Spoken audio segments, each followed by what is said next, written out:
Vai começar a nossa aula de hoje. Eu sou o professor Micael Ferreira, professor de língua portuguesa, e esse é o Sexto Tempo, uma ação da Secretaria Municipal de Educação com o Centro de Mídias Educacionais de Manaus. E aí, vamos aprender? Pois bem, chegando para mais uma aula totalmente excelente, e hoje nós vamos estudar o que, professor? Primeiro, reconhecer o efeito de sentido decorrente da escolha de uma determinada palavra ou expressão. E depois também reconhecer o efeito de sentido decorrente da exploração de recursos ortográficos e ou morfossintáticos. Mas como assim, professor? Eu não entendi nada. A questão é o seguinte: as palavras têm seu significado próprio, ok. Mas elas também, dependendo do contexto, que a gente já falou sobre isso, que é o que vem antes da palavra, o que vem depois, todo o contexto da frase, o que a frase fala. Nesse sentido, a palavra ganha um efeito, ou seja, já não é necessariamente o significado da palavra que você conhece. Já é um outro significado, ou um significado expandido, maior. E aí, palavras ou expressões ganham um novo significado. E aí chamamos a isso de efeito de sentido. Mas, para reconhecer o efeito de sentido decorrente da escolha de uma palavra ou expressão, é essencial analisar como a linguagem molda a interpretação do texto. Isso envolve examinar camadas de significado, contexto e intencionalidade.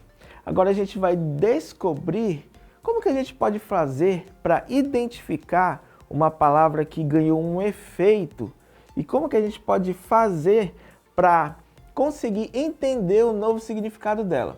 Primeira situação que você precisa fazer é desconstruir a palavra ou expressão. Mas como assim, professor, desconstruir? A palavra pode sofrer um processo de denotação, que é o significado literal, que eu falei ainda há pouco. Por exemplo, casa. O que significa casa? É o que a gente sabe mesmo.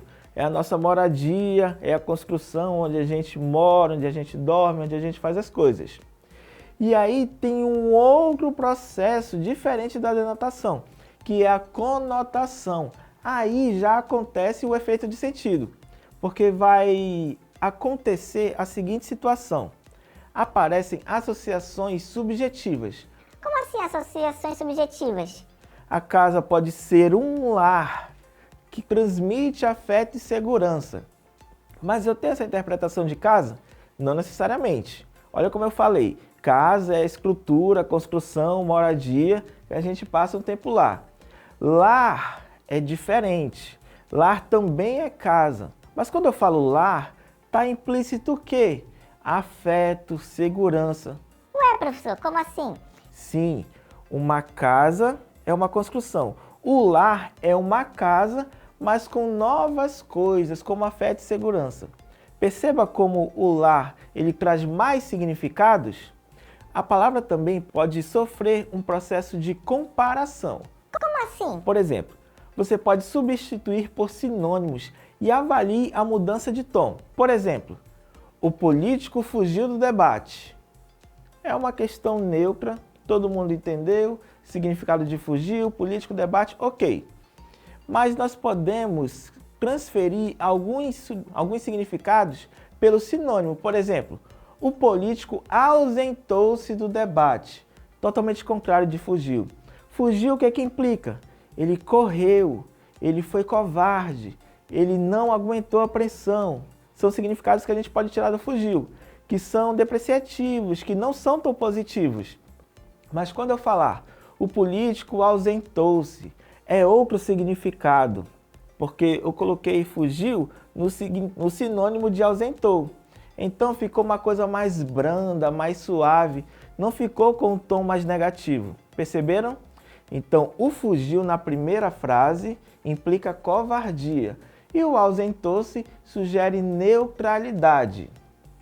A palavra também pode vir com novos significados e a gente não perceber, mas você pode contextualizar onde a palavra está inserida. Por exemplo, analise os fatores: gênero textual, no caso, notícia, poema, discurso político. Analise também o público-alvo, que vem com linguagem técnica, que não coloca, né, aquela linguagem mais informal, um teor mais coloquial. Você pode também analisar o objetivo do autor, que é persuadir, informar e emocionar. Nisso, nós vamos colocar um exemplo. Num poema, no caso, chorou lágrimas de sangue. Por que que aí teve um significado expandido, ganhou novos sentidos? Por quê? Porque aí vem de uma figura de linguagem chamada hipérbole, que é o exagero, que é o muito. Então, essa figura de linguagem emprestou um novo significado. Porque lágrimas são lágrimas, como a gente conhece. Mas quando ele fala chorou lágrimas de sangue, tem aí um exagero, aumentou o teor do significado. Ou seja, essa figura de linguagem, ela intensificou a dor, que é inadequada num texto científico. Porque o texto científico, ele precisa ser claro, objetivo e numa linguagem formal. Já num poema, o poema tem a intenção de expressar sentimentos. Então ele pode usar de figuras de linguagem como a hipérbole para realçar uma emoção.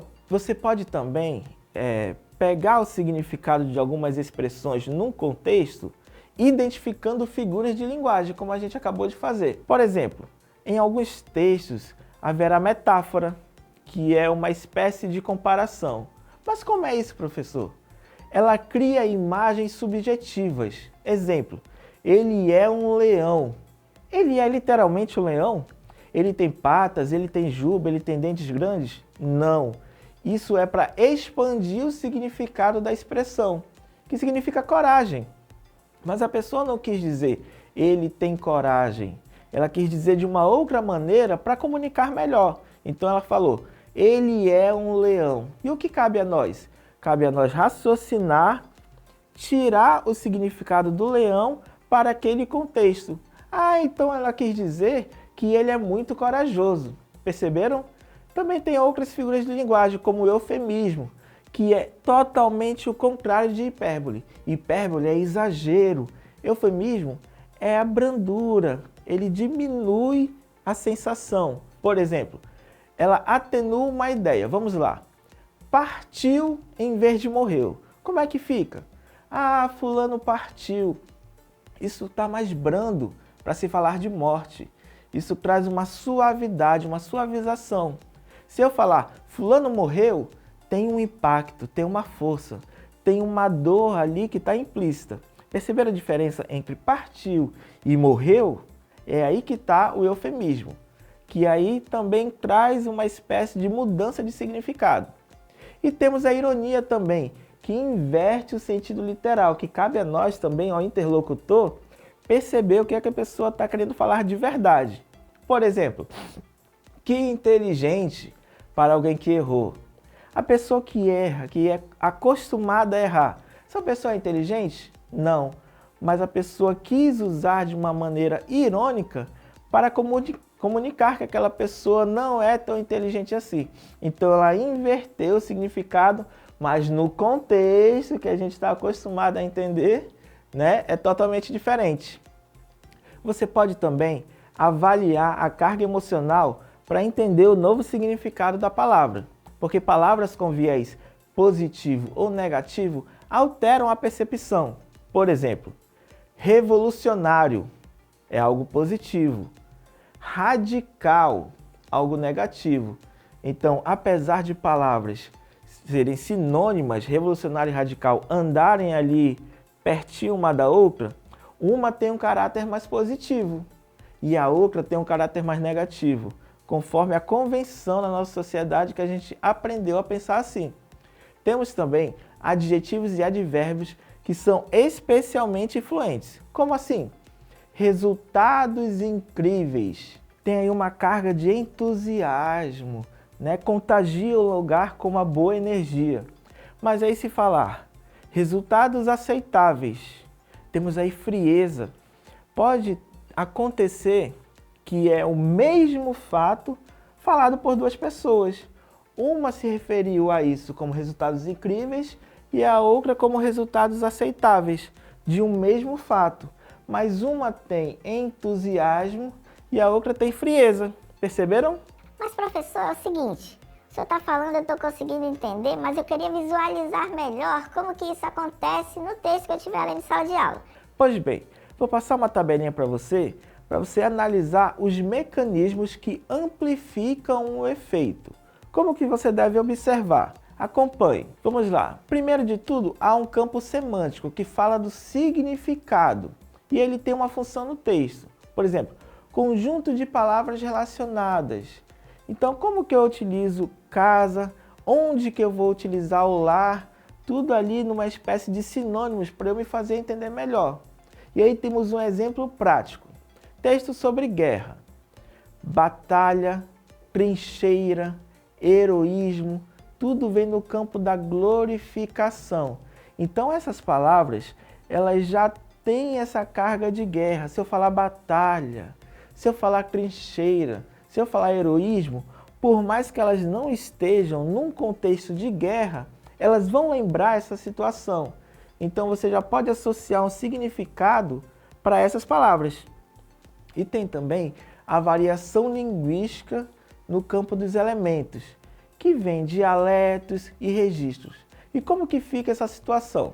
Por exemplo, se falar tu és, não está claro, mas aí tem um português de Portugal para a diferença do você é, que já é um português daqui do Brasil. E isso traz implicações culturais. Por exemplo, se falar tu és, se falar você é, você já consegue abstrair, apesar das expressões falarem da mesma coisa, culturas diferentes. Então você também pode ficar atento a isso, porque isso é uma escolha lexical que traz o significado. Temos também a intertextualidade, que é um texto vindo de outros, chamando, convidando outros textos para falarem uma língua só.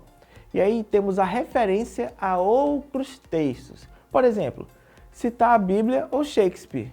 Isso adiciona camadas históricas. A pessoa sabe que você tem aquela referência e ela utiliza essa referência para você entender melhor. Isso acontece sempre. Temos também um exemplo de análise aplicada, para você se aprofundar nessa questão de tirar o significado a partir do momento que você bate o olho na expressão. Por exemplo, a empresa eliminou 500 postos de trabalho. Vamos analisar o efeito de sentido disso. Quando se fala eliminou, tem uma conotação o quê? Violenta.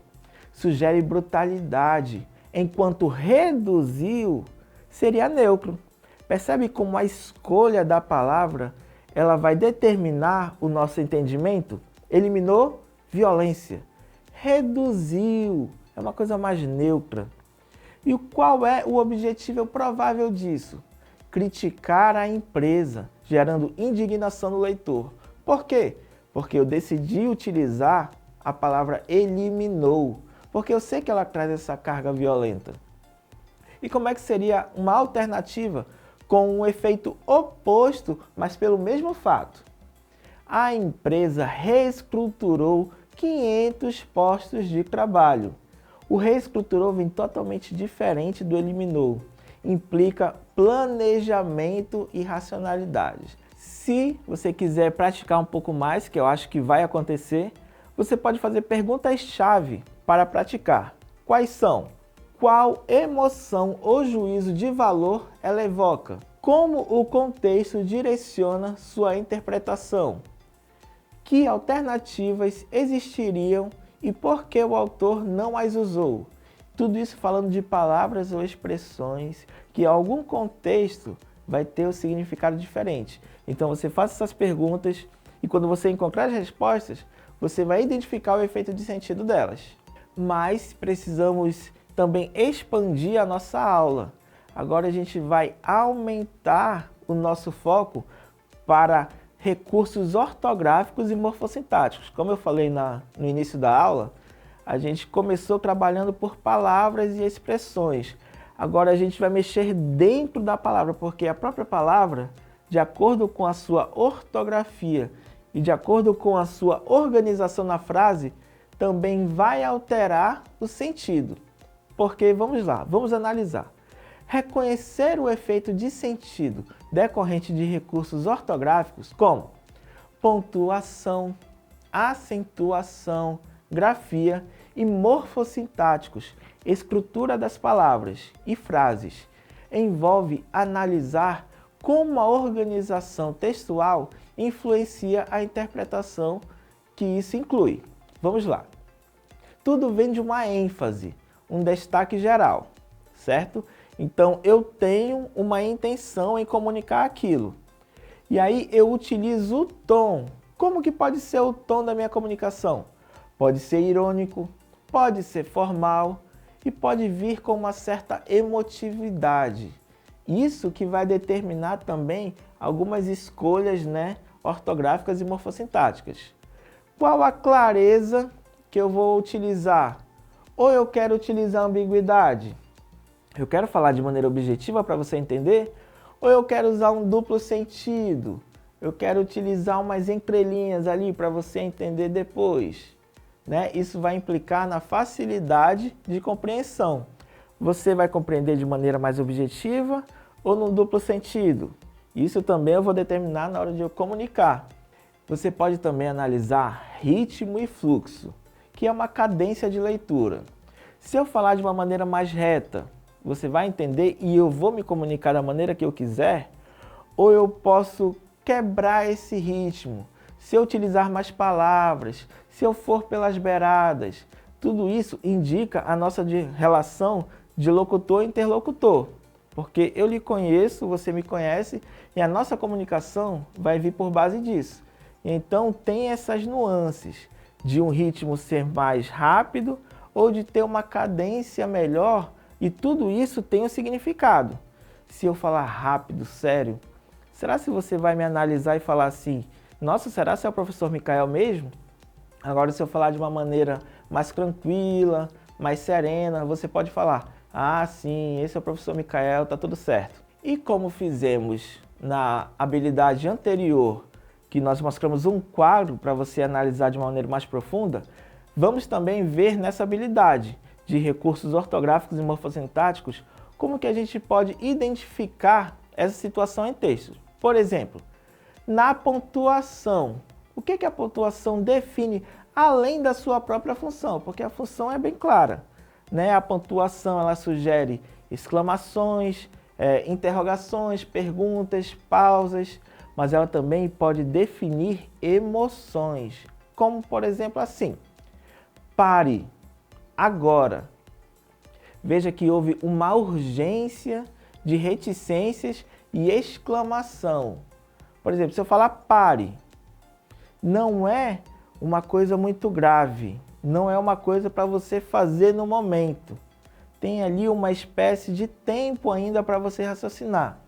Mas se eu falar agora, e se você estiver lendo de maneira escrita, vier uma exclamação, você sabe que é naquele momento. Já alterou o significado. Se eu falar agora de maneira serena, tranquila, é um significado. Agora, se você ler agora com exclamação, é um significado completamente diferente. Temos também a acentuação determinando significados, porque pode distinguir palavras e significados. Ele pode ir, isso está no passado. Ele pode ir, isso está no presente. É a mesma frase, são as mesmas letras, o mesmo fato, mas por conta de um acento circunflexo, o significado em relação ao tempo mudou completamente. Uma frase está no passado e a outra está agora no presente. E se eu utilizar, professor, letras maiúsculas, isso pode mudar o significado? Pode, porque pode expressar intensidade. Por exemplo, isso é um absurdo. Absurdo em maiúsculo. Não é a mesma situação de que eu falo, ah, isso é um absurdo. Não, absurdo, alto, grande, tem aí uma carga além de intensidade. Por quê? Porque está em letras maiúsculas.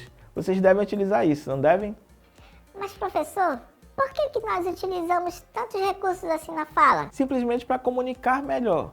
Porque a intenção de quem fala, de quem comunica, de quem escreve, é ser compreendido. E por isso a gente utiliza tantos recursos assim. Por exemplo, Eu posso fazer uma inversão sintática. Para quê? Porque isso cria uma formalidade para, no caso, eu estiver escrevendo uma poesia. No jardim brincavam crianças. Como que seria o normal? Crianças brincavam no jardim. Mas aí eu estou num poema, estou escrevendo em versos, tem todo o lirismo de uma poesia. Então eu faço uma inversão para que a poesia fique ali naquele contexto mais singelo. Mas professor, eu posso usar também uma repetição? Pode, porque isso gera ritmo ou uma insistência. No caso, era uma casa muito engraçada. Isso é uma canção. Então tem toda uma métrica, tem todo um ritmo ali, tem toda uma insistência. Então essa repetição de som, ela causa uma musicalidade. E temos também a elipse, que é uma outra figura de linguagem de omissão. Você não fala ou não escreve aquela palavra, mas ela está o quê? Subtendida. E ela sempre sugere mais agilidade ou ambiguidade. Cheguei cedo. Eu não falei o pronome, eu não falei o eu. Mas se eu falei cheguei, de acordo com a conjugação, é o eu. Então está subtendido, se está subtendido eu não falo, e isso gera mais agilidade. E como bônus, eu vou trazer uma tabela que é o grande resumo dessa segunda habilidade. Se você quer identificar logo de cara quando que o efeito de sentido gera uma oposição, uma consequência, uma finalidade, eu vou colocar na tabela toda a função dessas relações, eu vou colocar quais os conectivos, os articuladores que vêm com esse efeito de sentido, e eu vou colocar exemplos também. Se você quiser se aprofundar ainda mais nessa relação, você pode pausar, você pode printar no vídeo e você guardar, você reescrever no caderno para ficar craque nessa situação. Então, depois dessa primeira parte da aula, que é a exposição do conteúdo, vamos ficar com a nossa dica E mais Show!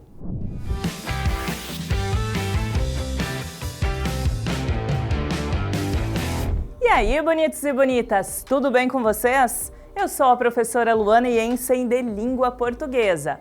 E a dica de hoje é sobre reconhecer o efeito de sentido decorrente da escolha de uma determinada palavra ou expressão. Vamos produzir um anúncio publicitário juntos? Olha só, faremos um anúncio de shampoo visando solucionar cabelos danificados. Como deve ser o título do anúncio? Vamos criar juntos. Que tal shampoo para cabelos renascidos? E ainda o shampoo dos cabelos fortes. Bonitos, as palavras renascidos e fortes produzem um tom positivo que indica benefícios para quem utilizar o produto. Perceberam como é importante a boa escolha das palavras? Essa foi nossa dica de hoje. Espero que vocês tenham curtido. Nos vemos no próximo Sexto Tempo.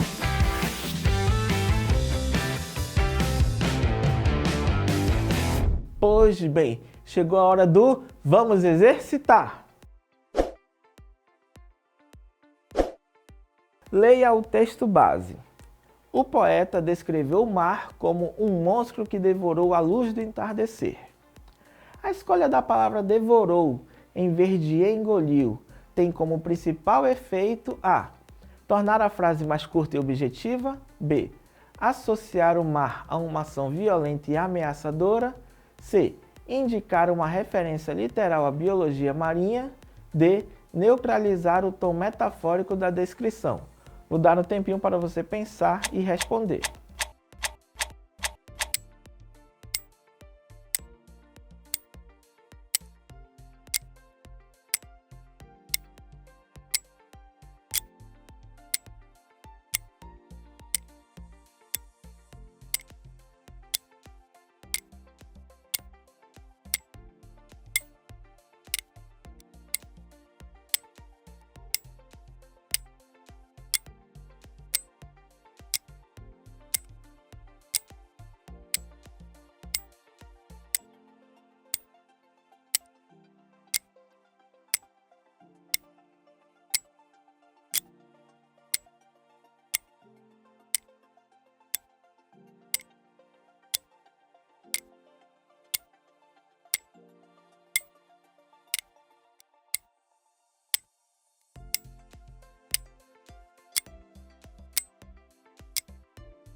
Então, voltando para verificar o gabarito, que é a letra B.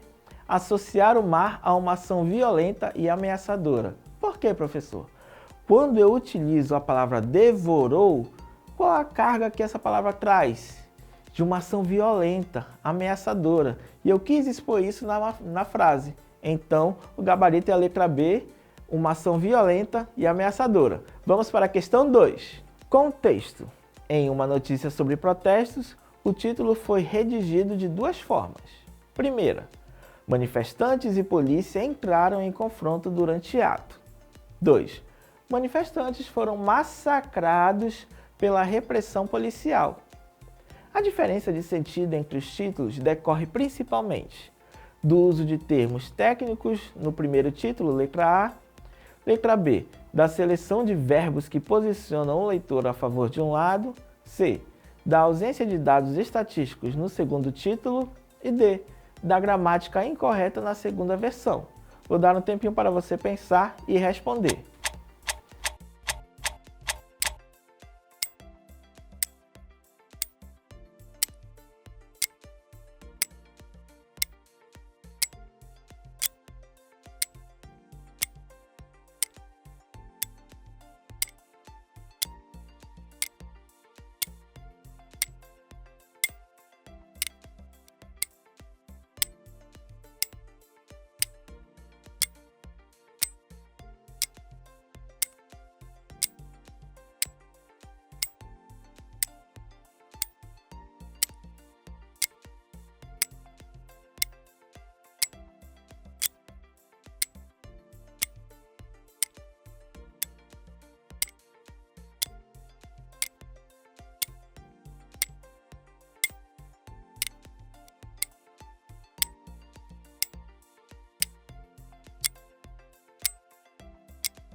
Então, qual a resposta correta?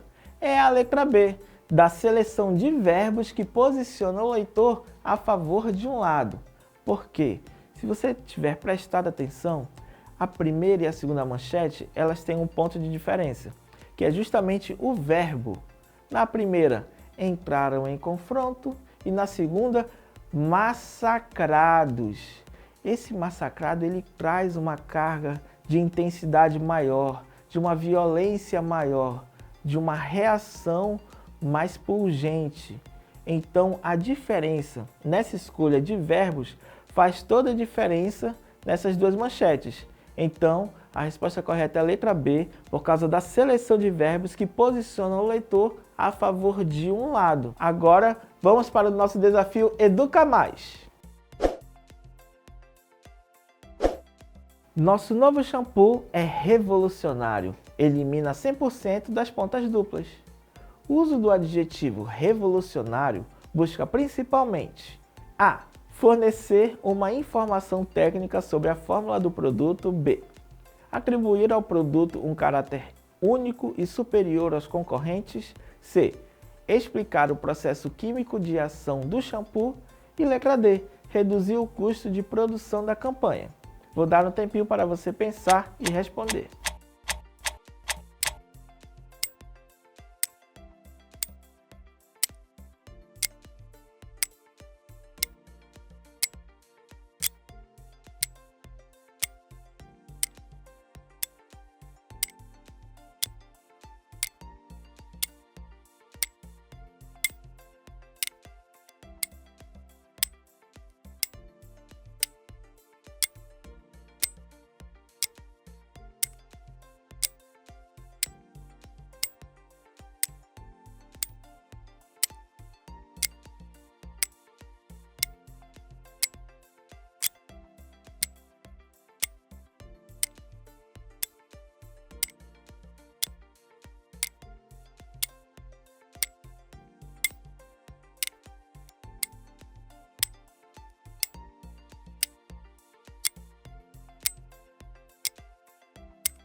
Voltando para o nosso gabarito do nosso desafio, é a letra B. Atribuir ao produto um caráter único e superior aos concorrentes. Vamos lá, esse shampoo é revolucionário. Quando eles utilizam a palavra revolucionário, já tem implícito tudo isso, que é único e que é superior aos concorrentes. Esse adjetivo ele foi escolhido a dedo. Essa seleção foi para trazer exatamente esses significados que a letra B trouxe. Acertaram? Então agora, depois do nosso exercício, vamos para aquele momento. O que aprendi hoje? Então, o que aprendemos hoje foram duas habilidades muito boas em relação à escolha de palavras e expressões e como recursos ortográficos e morfossintáticos têm relação no significado, porque tudo está no comunicar. E eu vou comunicar seguindo padrões, normas e a minha própria maneira de falar e a sua própria maneira de entender. Mas isso tem técnicas, tem formas que nós vimos durante a aula. Qualquer coisa é só assistir de novo. Eu vou ficando por aqui. Tchau, tchau, até a próxima!